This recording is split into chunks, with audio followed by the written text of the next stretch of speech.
E a gente treinar isso aqui, é só lá ter o nosso curso sobre ação humana. Vai falar sobre ação e crédito. Tá na página 399. E ele vai começar falando aqui, Von Mises.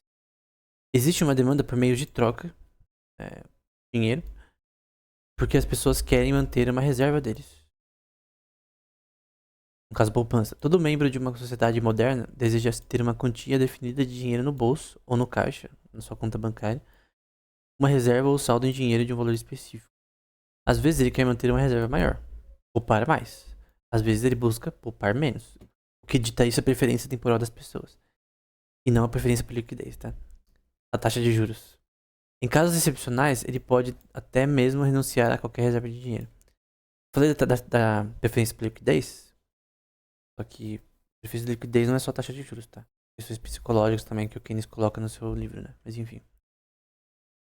Preferência por liquidez é diferente da preferência temporal por dinheiro, que é o que Mises está citando aqui, né? A noção tradicional do setor bancário é assim, né? Assim denomina-se o mercado de empréstimos de curto prazo, mercado, como money market, ou mercado de dinheiro. Disse que o dinheiro é escasso se houver uma tendência de uma taxa de juros alta a empréstimos, ou seja, o preço para você pegar, alugar capital é maior. E disse que o dinheiro é abundante se tiver uma taxa de juros diminuindo. Perdão, taxa de juros para tais empréstimos estiver diminuindo. Então, a noção tradicional é que quando você tem menor taxa de juros, as pessoas investem mais, isso aquece a economia. Quando tá maior, menos. Mas a causa da taxa de juros não é essa, na verdade. Esse é o problema, né? Aí ele cita uma coisa chamada teoria da regressão. Eu não sei se exatamente o teorema da regressão está correto em todas as instâncias, né? Mas eu sei duas está correta. Em relação ao ouro e dólar e Bitcoin e dólar. Então, o teorema da regressão atende esse requisito. Ele relaciona o valor, troca específico de um meio de troca, como a moeda, a sua função como tal. Por sinal, é um teorema muito importante de Von Mises. E aos teoremas relativos ao processo de valoração, de dar valor de algo e precificação. Então, tem um artigo que é muito conhecido, pelo menos pra mim, né? É, né? No caso, deve ser conhecido entre as pessoas que curtem esse jornal aqui. Que é o teorema da regressão aplicado no Bitcoin. Então, basicamente, o teorema da regressão diz, por exemplo, que o dólar, você pode observar uma regressão em relação à formação do valor do dólar para o ouro, principalmente da moeda fiat dólar. Obviamente, para quem manja do mercado de Forex e commodities, a gente sabe que tem uma reflexão sim do preço do ouro e do dólar. Então, quando o dólar decai, uma apreciação mais em relação ao ouro, etc. Assim como o dólar em relação a petróleo, blá blá blá. Porém, o teorema da regressão ele não diz isso. Ele diz que tem uma regressão do ouro para o dólar. A regressão é de frente para trás. Pode determinar uma relação qualitativa do dólar em relação ao ouro. E a gente também vê do Bitcoin também, o valor do Bitcoin em relação ao dólar. Não só como índice, mas porque o dólar ele sempre foi o índice do Bitcoin. E também, por conta do dólar ser também isso, você pode fazer uma relação do Bitcoin pro ouro, né? Em relação do teorema de regressão de Von Mises. Qual que é a relação do teorema de regressão de Von Mises? Que basicamente, o valor do dólar fiat não veio do além. Ele veio inicialmente do ouro. E o do Bitcoin não veio do além, ele veio do dólar, que o dólar veio do ouro. Enfim. É isso. Então, de forma simples, o que ele diz, né? Página 407. O capítulo Indirect Exchange, ou troca indireta. Isso sempre acontece quando as condições surgem. Sempre que um bem que não era demandado, que as pessoas não queriam para o seu uso como meio de troca, passa a ser usado, os mesmos efeitos aparecem novamente. Então teve uma época que o dólar fiat, papel, não era usado como moeda de troca, sim o ouro. Só que aí, nesse momento de transição, você teve a transição para o dólar, você pode fazer a regressão para o ouro. Não que isso é útil, mas que essa relação do dólar ele veio inicialmente do ouro. Não é que não tô falando de lastro aqui, mas uma relação de ordem, não somente histórica, mas em relação ao valor em si. Não um absoluto, tá? Ok, esse é o teorema da regressão. Agora a gente vai para inflação. No entanto, aqueles que aplicam esses termos desconhecem os fatos que o poder de compra nunca permanece inalterado, ele sempre muda, né? Consequentemente, sempre há inflação ou deflação. Ignoram essas flutuações as pessoas, né, no mercado. Mercado não, mais ou menos na parte econométrica, né? Necessariamente perpétuas desde que sejam pequenas e perceptíveis e reservam os termos para grandes variações do poder de compra. Foi o Friedman, né, que disse que a inflação é um fenômeno monetário. Bom, segundo von Mises, a inflação é um fenômeno psicológico.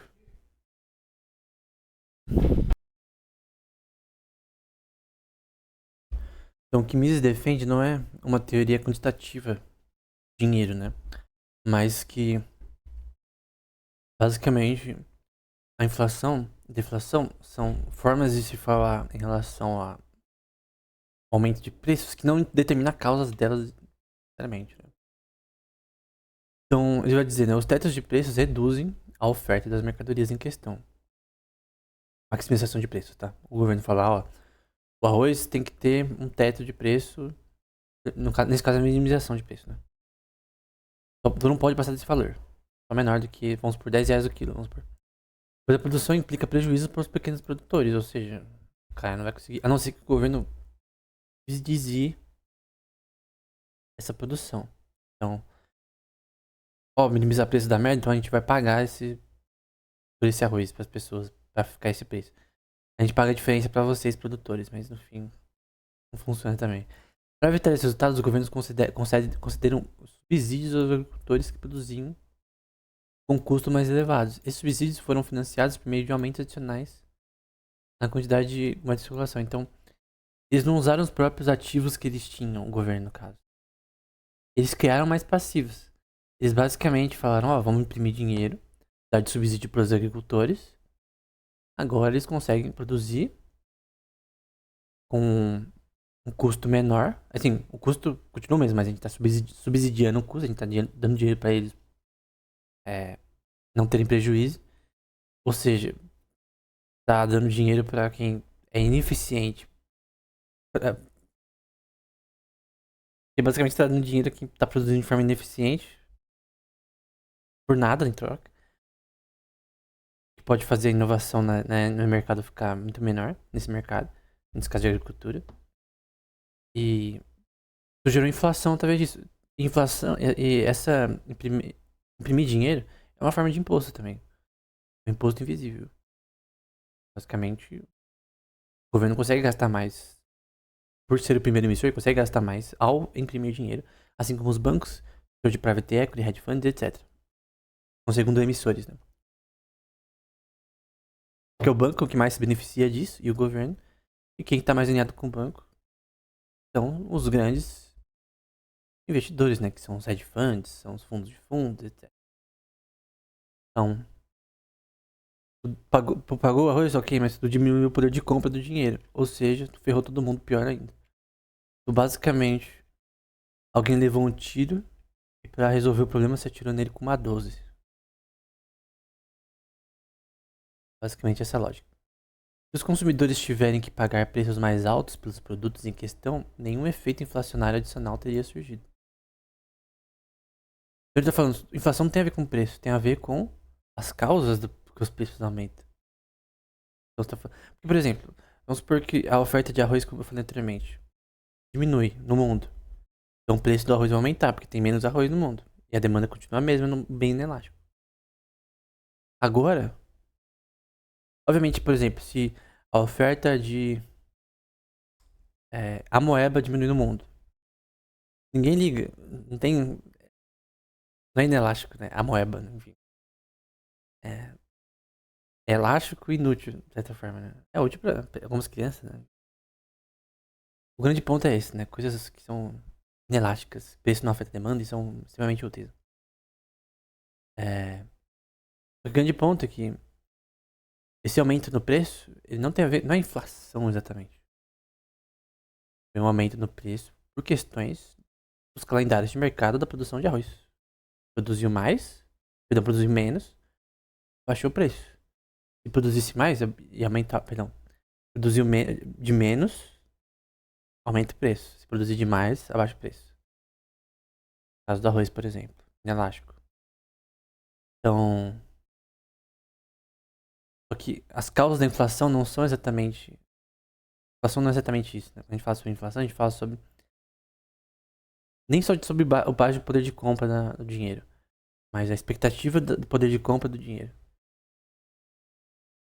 Diminuiu. Porque basicamente tu injetou dinheiro. Cara, isso deveria ser legal, porque basicamente imprimir dinheiro ou formas de expansão de crédito, basicamente tu criar dinheiro do além e ninguém fala nada contra isso. Mas só quem pode fazer isso é o governo, o Banco Central, Fed nos Estados Unidos. Eles podem fazer isso. Eles permitem que os bancos, porque eles também emprestam entre si, possam também criar essa expansão de crédito para terem mais lucros, ferrando toda a população em inflação, né? Os consumidores teriam que usar para esse gasto excedente apenas o dinheiro que já havia sido emitido anteriormente. Assim, a confusão entre inflação e suas consequências pode, na verdade, gerar mais inflação. Então, a causa da inflação, no fim, nesse caso de subsídios, foi que eles imprimiram dinheiro. Ou usaram alguma forma de. Por exemplo, no caso do Fed, seria uma injeção de liquidez na economia com os ativos do Fed. Não é exatamente imprimir dinheiro do além. É, além de uso de reservas acionárias por parte do banco, que de certa forma imprimir dinheiro do além, você tem injeção de liquidez de dinheiro de ativos do Fed na economia.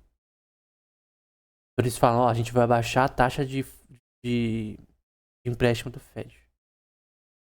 Ou seja, vocês vão poder fazer menos empréstimos com menos grana. Mas por que a gente vai fazer isso? Porque a gente está injetando ativos na economia. Esse é um processo que a gente está fazendo através de injeção de liquidez na economia. Uma doutrina keynesiana. Mas que no fim não muda a preferência temporal de pessoas em relação ao capital. Como na crise de 2008 não funcionou isso. A preferência de liquidez, na crise de 2008, acabou a preferência por liquidez. Eu creio que quem entende a crise de 2008 e preferência de liquidez vê que ela falhou miseravelmente. Até porque Keynes não concordaria, pelo menos o General Theory, ele não concordaria com o que o Fed fez na crise de 2008. Não é a teoria dele, real, né? Ele escreve no General Theory, ao menos, né?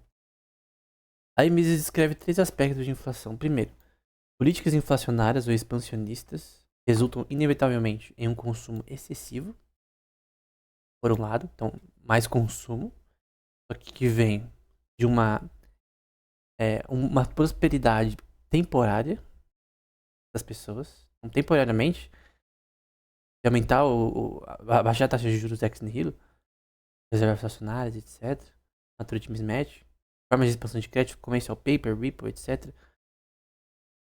gera mais prosperidade inicialmente. Então as pessoas conseguem fazer investimentos de forma mais rápida, as empresas, pessoas, consumir, comprar aquele carro que queria, aquela casa, etc. No longo prazo, eles simplesmente aumentaram o dinheiro do além, dá merda. Deu merda já. Em 2008 que eu digo. Época do Covid também que fizeram a mesma merda. E investimentos inadequados. Dessa forma, desperdiciam capital e comprometem a satisfação futura das necessidades. Então as empresas elas costumam investir com menos cautela quando a taxa de juros está baixa de forma exógena. Ou seja, o Japão veio lá e falou, ó, 2% de taxa de juros, divirtam aí bancos e empresas. Porém, o que define a taxa de juros é o retorno de investimentos das empresas. Vai ver a solvência dos bancos japoneses lá. Recente. Vai ver a solvência do Japão no geral.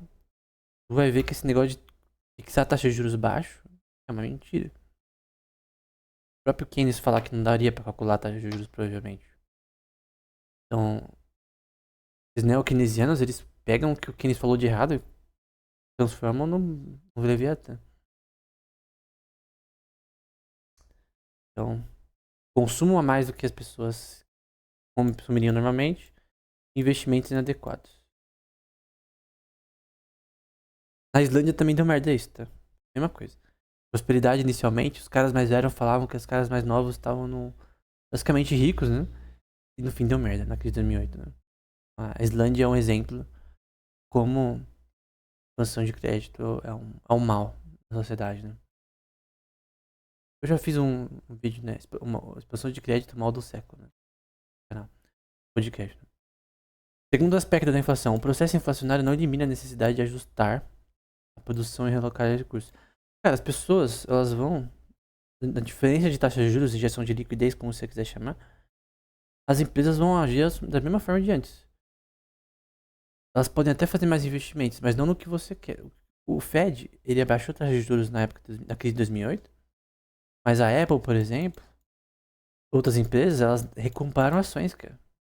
Então tem um artigo que tava falando na época que empresas, durante essa época de taxa de juros baixa, parafraseando, estão recomprando ações. Então, em vez de eles aquecerem a economia para resolver a merda que nós estamos, em vez de eles reinvestirem em inovação e etc., pesquisa e desenvolvimento, etc., eles estão contratando pessoas e tal, eles estão recomprando ações. Nossa, que barbaridade. A gente abaixa a taxa de juros, a empresa recompra ações. Na verdade, é uma forma só de aumentar as ações deles. Eles não ligam para a economia, para as pessoas, para a sociedade, da população, etc. Porém, vai fazer o quê, cara? A economia tá na merda e a culpa é do governo americano. Glass-Steagall Act, sinal, Bill Clinton nos anos 90 juntou o setor de investimentos com o bancário, depósitos. A culpa é do governo também, principalmente. Também dos... O governo não deveria permitir reservas fracionárias. Se o governo, por lei, não permitisse reservas fracionárias, a crise de 2008 não seria no mesmo nível que foi. Talvez nem a AIG iria à falência. Tô chutando aqui. Não existisse reservas fracionárias. Se as reservas fossem de 100%. Aí você disse, mas reservas de 100% não permitiriam que empresas conseguissem investimento suficiente para inovarem mais rapidamente? Cara, é uma ideia mentirosa.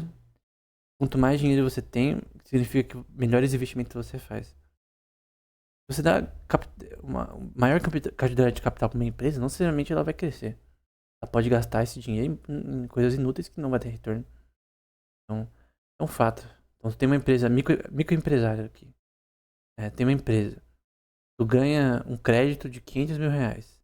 Tu fala, bom, eu posso fazer a mesma coisa que eu tô fazendo, tentando melhorar minha empresa atual, produção e serviço, ou posso comprar outro restaurante.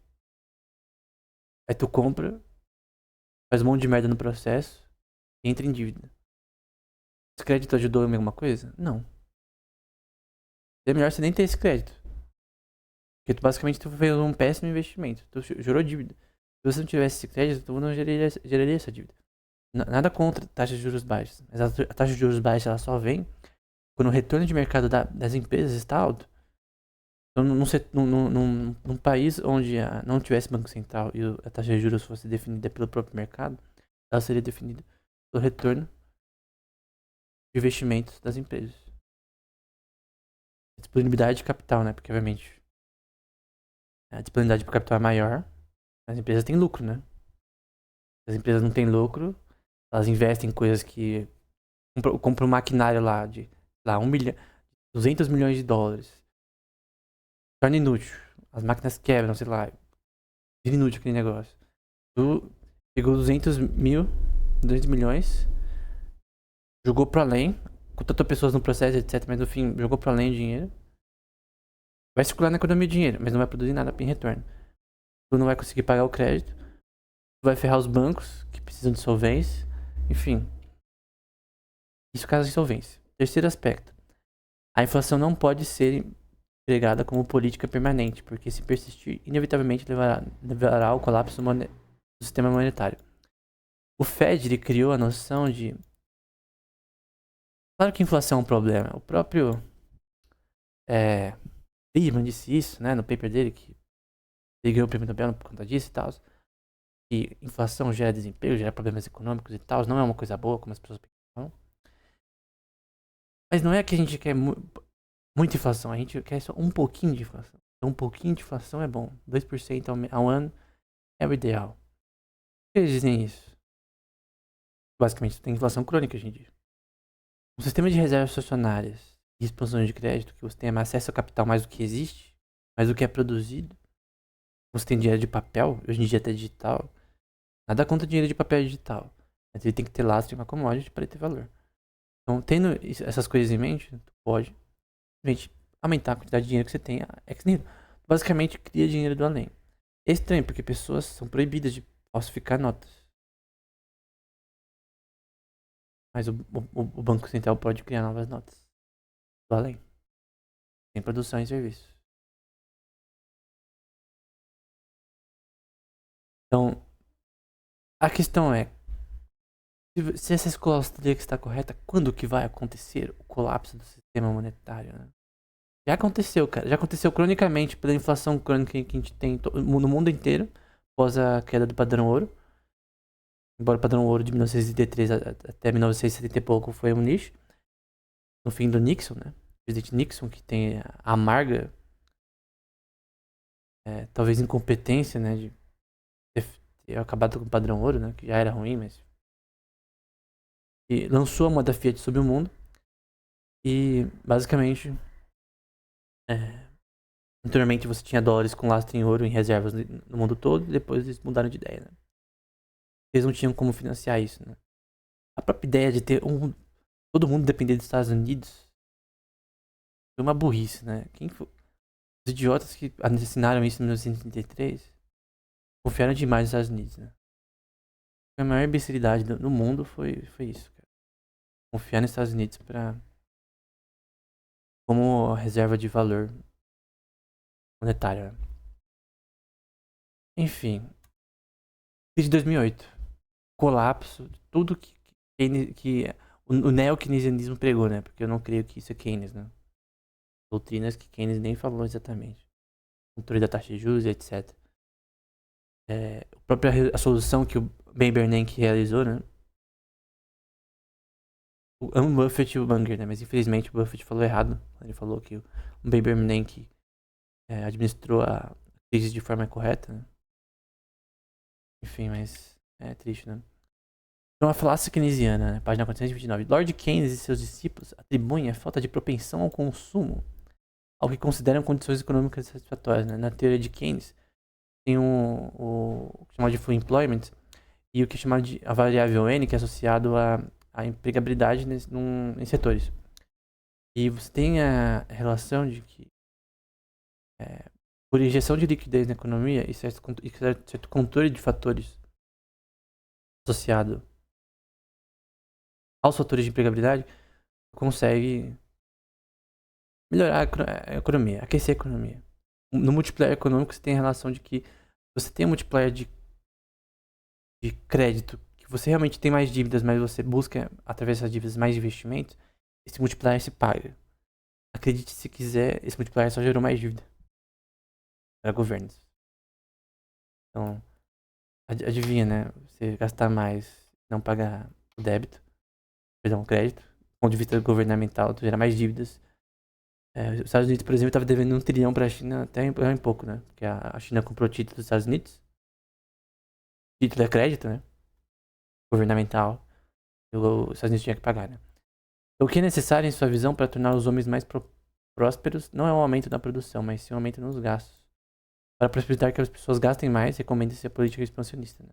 Então, vamos imprimir dinheiro, vamos injetar liquidez na economia, através dos métodos do Fed. E aí a gente vai ter uma economia que o índice de empregabilidade aumenta. Na doutrina de Keynes, o índice de empregabilidade é ajustado por injeção de liquidez também. Que a injeção de liquidez econômica de Keynes não é só monetária, ela é também psicológica também. Ele coloca 3 fatores para a liquidez. A teoria de preferência por liquidez. Ela não é só monetária, mas enfim. No keynesianismo, acho que eles tiraram essa parte, né? A expressão de crédito só ocorre se o crédito for concedido mediante uma emissão de impressão de dinheiro, né? E não se os bancos emprestarem novos títulos fiduciários que foram desenvolvidos pelos devedores antigos, né? Então tem que emitir algo a mais que existe, né? É o que Jesus Huerta de Soto chama de expansão de crédito ex nihilo. Além do nada, né? As leis que obrigam os bancos a manter uma reserva em proporção definida, o que foi depositado pelas pessoas e de notas emitidas, eram eficazes na medida que restringiam o aumento quanto o banco poderia emitir. Só que agora, os Estados Unidos tem reservas de menos de 10%, até 0% de dinheiro. Então o banco ele pode aumentar a sua oferta de capital ex nihilo, de certa forma ad infinitum, né? Então aqui é um exemplo, gosto de mostrar esse gráfico. Então aqui é o requerimento de reservas dos bancos. Então tem 10%, 20%, 30%, depende do país. Normalmente hoje em dia é menos de 20%. Nos Estados Unidos, nos tempos passados, menos de 10%. Então de tudo que as pessoas depositam no banco, vamos supor que todo mundo naquele banco depositou no agregado R$100. O banco, numa reserva de 10%, ele é obrigado a ter nos cofres apenas R$10. Então ele pode gastar os 90 no que ele quiser. Jesus Huerta de Soto fala como isso é moral e tal. E na história a gente vê que alguém usar os depósitos de alguém irregulares dessa forma seria algo que deveria ser legal e tal. Tá na Constituição, na minha opinião. Se fosse 50%, o banco teria que ser obrigado por lei a ter R$50. O grande ponto é que quanto numa crise econômica, as pessoas vão pegar seus depósitos no banco. Porém, se só tiver 10% do que as pessoas depositaram, como que eles vão pagar para essas pessoas o que eles depositaram? Como assim o banco pode investir 90% do que as pessoas depositam sem o consentimento delas? Porque tem uma diferença de banco de depósitos apenas, que era separado nos Estados Unidos anteriormente, nos anos 90, da Glass-Steagall Act, e de investimento. Eles eram separados. Nos anos 90 eles foram juntos. Adivinha? Agora, o setor de investimento bancário tinha capital dos outros para investir. Não só dos outros, porque todo mundo põe seu dinheiro no banco hoje em dia. Você não tem escolha. Hoje em dia você tem que pôr dinheiro no banco. Para fazer Pix, para fazer essas coisas. Então você meio que é. Você tem que pôr dinheiro no banco por razões de óbvias, que é melhor, né? Do que ter dinheiro físico. Mas o banco ele investe 90% do que é depositado. E se der merda, que se lasca todo mundo. Deu merda na crise de 2008. O banco do. O governo dos Estados Unidos teve que pagar 600 bilhões para bancos não falirem. Porque os bancos. Lehman Brothers não tinha reserva, cara. Então, o Lehman Brothers não tinha dinheiro na reserva quando deu a crise lá dos subprime. A crise no mercado imobiliário. O exposure deles, ele estava alinhado com as reservas nacionais. Se você não diz que reservas fracionárias foram o pavio que acendeu a crise de 2008 de uma forma muito mais desproporcional, você está totalmente enganado sobre a economia, cara.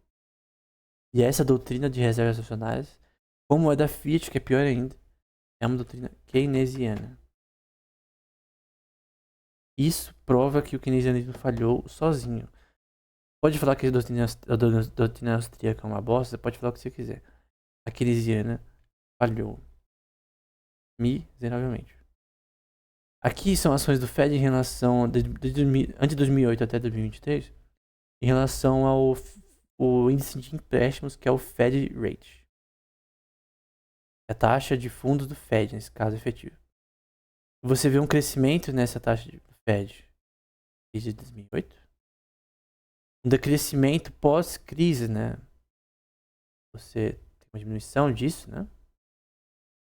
Depois um aumento durante a época do Covid. Principalmente no ápice em 2009, 2019 pra frente. Então, obviamente, esses dois eventos teve impactos econômicos muito grandes nos Estados Unidos e no mundo, né? Mas, o que é a taxa de Fed, do Fed, né? Você tem Ripple, você tem várias taxas específicas, mas a taxa de empréstimo do Fed é uma questão importante, por exemplo, no mercado imobiliário. Então, você tem a taxa de empréstimos de 30 anos, taxa fixa de empréstimo de 30 anos, de imobiliários, né? Mortgage imobiliário, nesse contexto, né? E a taxa de fundos do Fed. E você vê que em 2008 você tinha uma disparidade maior da taxa de fundos do Fed. Eu vou mudar a cor. É um vermelho vivo. E uma diminuição desse spread entre os dois na crise de 2008. E em 2019 no coronavírus também. Aí você vê que essa baixa na taxa, em relação ao empréstimo, da taxa de juros do Fed, ela dá merda em crises. E essas taxas elas são mudadas arbitrariamente pelo governo. Quando o Keynes falou que não deveria ser controlado, né? Então, esse é o problema. É quando um sistema bancário, por mais que tem caras, crânios ali, gênios de economia do Fed, né? Então, eu creio que qualquer keynesiano, tipo, cara da escola de Londres, Lausanne, cara, você lê livros desses caras é muito bom, cara. Em vários aspectos. Mas nesse contexto da preferência por liquidez e outros contextos, eles falham miseravelmente. Então, obviamente, parte da causa da crise de 2008 é esse gap aqui de a taxa de juros possível em relação à taxa de empréstimo. Aqui é um paper, somente a imagem, né, do crédito privado, o aumento do crédito privado antes da crise de 2008. Dá pra ver que o aumento do crédito privado ele aumentou aqui em 1995, nos anos 90, quando acabou a Glass-Steagall Act. Ela cresceu 0,5 pontos até 2 pontos dos anos 90 até a crise de 2008. Grana pra caramba. Dá pra ver que a expansão de crédito através de commercial paper, repo, através de maturity mismatch e outras formas de expansão de crédito, até empréstimos de curto prazo, aumentaram essa relação. É uma queda pós-crise, por razões óbvias. Eu vou mostrar alguns papers, só mostrar, associados à crise de 2008, e eles citam questões associadas, por exemplo, a modelos matemáticos que causaram a crise de 2008. Normalmente, keynesianos, eles dizem que os modelos e neoclássicos, né, eles acreditam que os modelos matemáticos que eles usam são bons. Como eu disse, não tem nenhum problema com a matemática. O problema é o jeito que alguém a usa de forma errada, com predicados errados, e obviamente não consideram o que de fato é economia. Então, tem um paper chamado Análise da Crise de 2008, né? Causas e Soluções, do Murphy. Ele é um paper muito bom que mostra essas questões associadas aos problemas que causaram a crise, né? Esse aqui especificamente fala de problemas nos modelos matemáticos, né?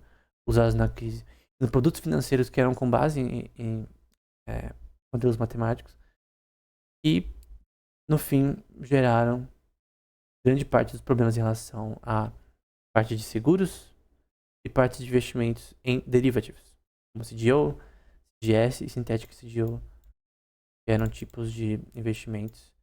CDS é basicamente um seguro do CDO, e o Synthetic CDO ele tem um índice no CDS. Synthetic CDO. CDO é basicamente, ele tinha várias, chamado tranches, né, que era basicamente vários securities, né, várias essas de investimentos. Um deles era mortgages ou investimentos imobiliários, né? Com a fraude imobiliária nos Estados Unidos, essa promessa de pagamento de crédito, okay? Alguém vai comprar uma casa, essa é uma promessa de pagamento. Ela pega o dinheiro emprestado do banco. Essa promessa de pagamento ela é convertida em um investimento. Então, pessoas do mundo todo podem investir na promessa de que alguém ou grupos de pessoas vão pagar crédito imobiliário. De casas que podem variar de 200 mil para 500 mil dólares, por exemplo. Então é bastante dinheiro que a gente está falando. Porém, esses CDOs eram classificados como de AAA, como se fosse por agências de ranqueamento, como se fossem de alto padrão. Na verdade, eles eram FFF, depende da nomenclatura da empresa de agenciamento. A Moody, por exemplo, que é parte da Berkshire Hathaway, é um exemplo de agência de ranqueamento, enfim. Então, eles eram classificados como de alto nível, quanto, na verdade, na prática, na parte documental, a promessa de pagamento imobiliária não era efetuada, né? A pessoa pagava, por exemplo, uns 3 meses aí, um semestre da financiamento imobiliário, não pagava nada mais. Uma hora, esse dinheiro fantasma, de crédito fantasma, implodiu, né? E, obviamente, investimento não era bom investimento, né? Empresas de seguros, como a AIG, uma grande empresa. O Buffett e o Munger sempre elogiaram a AIG antes da crise. Mas a AIG, uma grande empresa no setor de investimentos, ela tinha um exposure de risco muito grande em credit default swaps, que são os CDS, que é seguros para esses investimentos em crédito imobiliário. Deu merda. deu merda. Colossal na Europa também. Tem um paper antes de 2005. Falou sobre. Falando do Rajan, né? O desenvolvimento financeiro fez o mundo mais arriscado, né? Sim. Cara, desde antes de 2008, o próprio Munger e Buffett falavam nas palestras do Berkshire Hathaway contra derivatives, como elas eram ferramentas de destruição financeiras em massa. Eles estavam certos, né? Uma coisa que o Munger, o Charles Munger da Berkshire Hathaway falava muito, quanto vivo, né? Era sobre como a crise de 2008 foi causada muito também por erros na parte de... Nossa, esqueci o nome. Parte de contabilidade, né? Esse paper aqui que eu li hoje, na verdade, é um paper suíço, né? Da Doneri e do Embrechts. Ele fala sobre como a matemática atuária, que é aplicada a seguros, no modelo que eu até anotei aqui do Coppola, até usar Gaussian também, né? Que é uma distribuição gaussiana de probabilidade, em alguns modelos. Ele vai dizer nesse paper, né? Os autores. Que o modelo gaussiano de Coppola reduziu a habilidade do teste para risco sistêmico. Em outras palavras, como se eles projetassem o ventilador e a merda pra ela bater no ventilador. Basicamente, esse modelo matemático específico do Coppola, nesse contexto desse paper, ele diz que é uma das causas da crise da parte de seguros. No caso de Credit Default Swap, né? Eu citei aqui, que é o CDS. Também é citado, de certa forma, nesse paper aqui do Barrell e do Davis, né? Então, interessante esse paper. Ele também critica uma questão muito conhecida que é o VAR, né? Que é o Value at Risk. E o algoritmo de Monte Carlo, né, também era usado em modelos econômicos aqui. Que é estranho, porque uma coisa é você usar o algoritmo de Monte Carlo para simular a fissão nuclear, que era a origem dele. Outra coisa é você usar a inteligência artificial. Usar investimentos, cara. Usando options, é simplesmente uma burrice fenomenal, cara. Simplesmente. Ela querendo enfiar fórmula em coisa que não deveria enfiar. Aí eles mostraram uma carta que eu achei interessante, né? O artigo Couples em Cópulas, né? Cópulas é o nome do modelo matemático. Publicado em 2009. Eu não achei esse artigo, né? Infelizmente.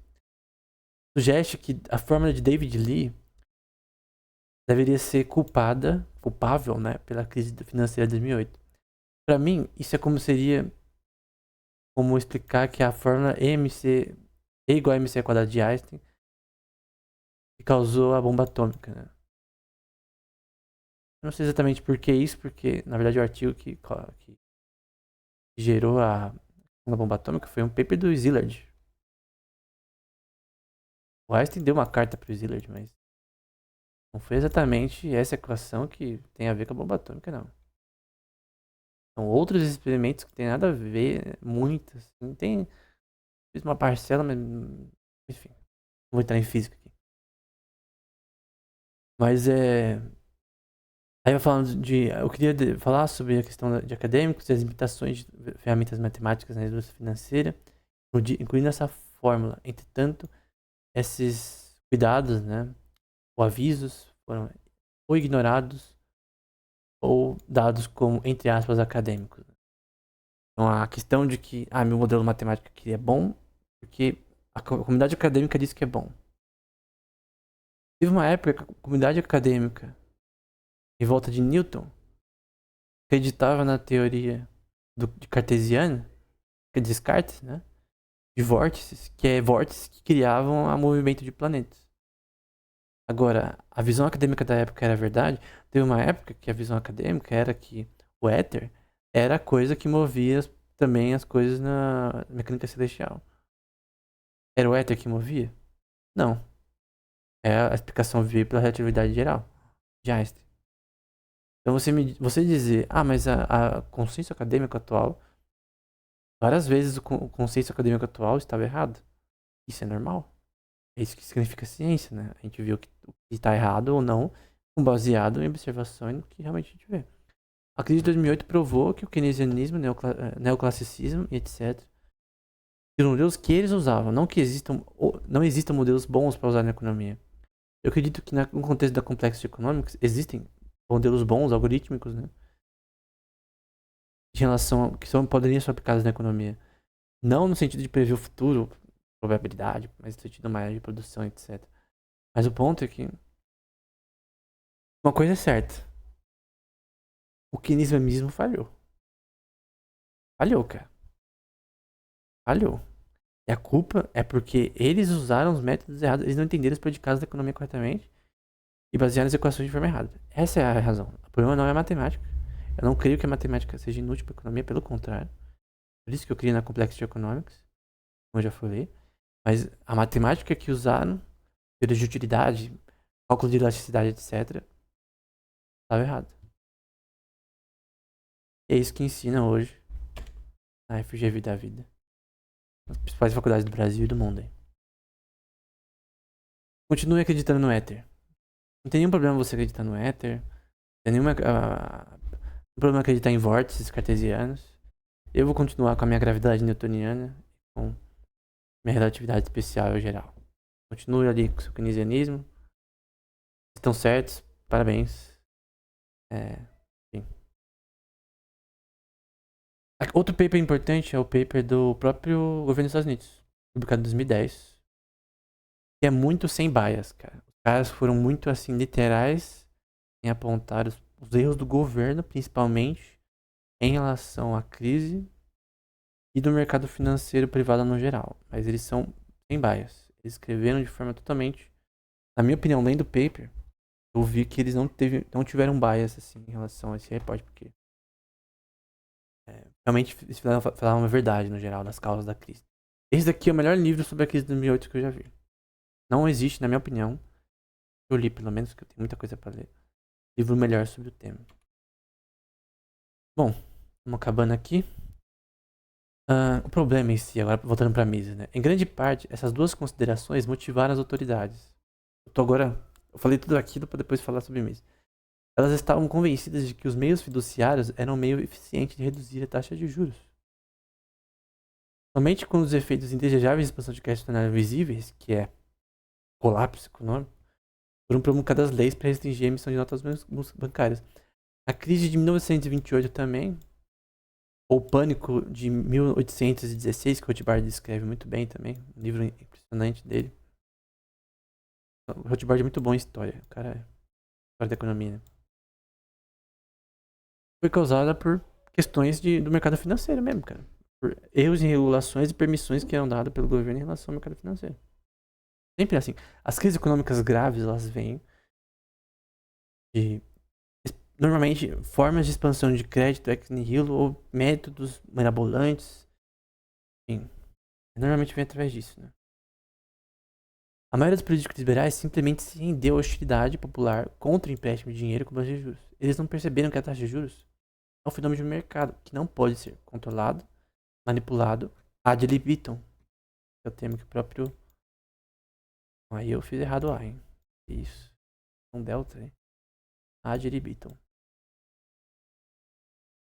Não pode ser controlado a quanto você quer, né? Pelas autoridades ou por qualquer entidade. Tem que ser livre. Consegue prever o preço de commodities daqui a 6 meses? Não. Consegue fazer modelos probabilísticos para prever o preço de ações no futuro? Não. Consegue prever o poder de compra de relações cambiais do dólar real e etc no futuro? Não. Não quer prever a taxa de juros, cara. Qual que é a tara que os caras têm com a taxa de juros que eles acham que conseguem prever uma coisa que o próprio Keynes falou que não dava pra prever? Cara, é simplesmente... E fala que isso é científico, né? Não, praxeologia não tem... É pseudociência, né? Dizem, né? É só relações causa e efeito na economia que não tem nada a ver com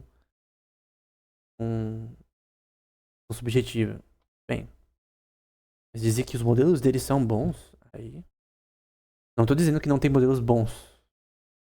Os deles são ruins. Os deles são ruins. Creio que em Complexity Economics a gente tem modelos muito melhores. Só existe um meio de manter a moeda local nacional e permanentemente em paridade com o ouro e as moedas estrangeiras. O resgate ou redenção incondicional. Ou seja, tem lastro em ouro e prata, eu quero 100% do ouro a prata que tem no depósito. Tem que separar o banco de depósitos, banco de investimentos, não misturar os dois, porque quando você mistura os dois, vai dar merda. Sempre vai dar merda. Sempre, não tem solução.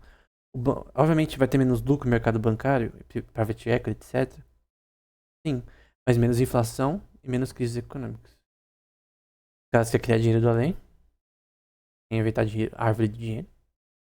Vai ver lá o Vorcaro lá na Banco Mestre lá. Ali é expansão de crédito ex-nihilo até o infinito e além. O Banco Central tem que comprar a taxa de paridade. A taxa de paridade, né? Com crase, né? Então, a taxa de paridade, não a taxa. Qualquer quantidade de ouro a moeda estrangeira oferecida em troca de notas nacionais. Por outro lado, tem de vender sem discriminação qualquer quantidade de ouro. Então, eu depositei tanto ouro a certa quantidade de, perdão, tantas notas tem lastro a certa quantidade de onças de ouro, eu quero a mesma paridade. Tem que ser a mesma. Eu quero o mesmo valor do que eu depositei no banco. Eles dependem, os bancos privados, né, do Banco Central. Quando os credores querem sacar mais do que o montante normal, os bancos privados tomam emprestado do Banco Central. Então, o Banco Central pode... perdão. Os bancos privados, eles podem tomar na taxa Selic de dinheiro do Banco Central. O Banco Central que escolhe. E as mudanças pela escolha do Banco Central em relação a isso gera as flutuações econômicas que advêm disso. Por exemplo, quando a gente fala de CDB, no CDI atual, que tem lastro da taxa de juros. A gente está falando sobre uma taxa de juros que é controlada pelo governo, de forma errônea, em que os depósitos, agora obviamente o CDB dá mais dinheiro porque a taxa de juros está alta, só que ela foi escolhida pelo governo. Isso cria uma força, entre aspas, as pessoas a pouparem mais. Porém, a preferência das pessoas, ela não é controlada pelo governo. A preferência das pessoas muda continuamente. Preferência temporal por dinheiro, por capital. A demanda delas por capital, por comprar capital, por exemplo. Qual é a sua preferência temporal de comprar uma casa ou qualquer outra coisa? Depende do quanto você poupa e do quanto você está disposto a gastar. Mas não é a taxa de juros que define isso. Obviamente, se a taxa de juros está mais baixa, tu vai, talvez, fazer investimentos que você não faria. Vamos supor que foi uma taxa endógena, né? Taxa através de produção de serviços, uma taxa justa. Agora, a verdade é que o que realmente muda a questão de quantas pessoas querem de capital em determinado momento vem do que as pessoas desejam em determinado momento. Em relação ao que elas querem comprar, ao que elas querem vender. Então, eu quero investir na minha empresa, na minha fábrica, etc. Colocar tudo isso na taxa de juros, apenas na mudança da taxa de juros pelo próprio governo, é aceitável. O banco privado se considera líquido se possuir quantidade suficiente de garantias de empréstimo. Né? Então, o que é um banco insolvente? É um banco que não tem dinheiro para pagar suas dívidas, seu passivo. Né? Qual é o passivo do Banco Central? É o que ele tem que pagar. Outros governos, etc. também. Qual é o passivo do banco? Do Itaú. É o quanto que ele tem que pagar. Tem o book value em relação aos ativos menos os passivos. Obviamente, se você tem um banco tem menos ativos do que passivos em book value, que é um proxy de valor intrínseco da empresa, no caso do banco, seguindo a métrica do Buffett, basicamente, ele é insolvente. Só que os bancos atuais eles podem agir no estágio de insolvência por causa de reservas acionárias. Aí você confunde ativo com passivo, vira um negócio louco. Aí é um negócio que um banqueiro poderia explicar melhor. Título do vídeo, como os bancos confundem ativos e passivos de certa forma. Eles dependem do banco... que eu já falei. Cliquei novamente o design, né? É isso por hoje. Então eu vou lançar tudo de uma vez no mesmo dia, se possível. Então, se deu tudo certo, você viu esse vídeo, eu publicar no mesmo dia. Glória de Deus. Toda glória a Deus sempre. E a gente já tá na página 500, né? Eu lembro já porque é a parte que eu li novamente o livro, né? Relendo esse livro. Eu li terceira vez. Eu li de certa forma. Seguida da segunda. Mas basicamente eu vou agora terminar ele e fazer as próximas aulas. E aí, se Deus permitir, amanhã eu já publico todas elas. E aí já fica a ação humana completa. Normalmente você pensa, nossa, ação humana vai demorar pra terminar essas aulas, né? Em questão de gravação, 2 dias, provavelmente. Não é isso.